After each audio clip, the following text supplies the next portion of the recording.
திருச்சிற்றம்பலம். தமிழ் மொழியை பிற மொழிகளுடைய தாக்கமும் பிற மொழிகளுடைய கலப்பும் இல்லாமல் பேசக்கூடியவர்களுக்கு வாழ்நாள் அதிகரிக்கும் என்பதே நம்முடைய முன்னோர்கள் கண்ட உண்மை. காரணம், தமிழ் மொழியில் உள்ள ஒவ்வொரு எழுத்துக்கும் நாம் விடக்கூடிய மூச்சுக்காற்றுக்கும் நெருங்கிய தொடர்புண்டு. எப்படி எனில், உயிரெழுத்துக்கள் 12, மெய்யெழுத்துக்கள் 18.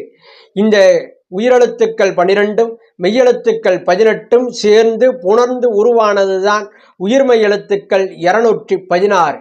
216ஐ 100ஆல் பெருக்குகின்ற பொழுது 21,600 வரும். இந்த 21,600 என்பது நாம் ஒரு நாளைக்கு விடக்கூடிய மூச்சுக்காற்றுடைய எண்ணிக்கை.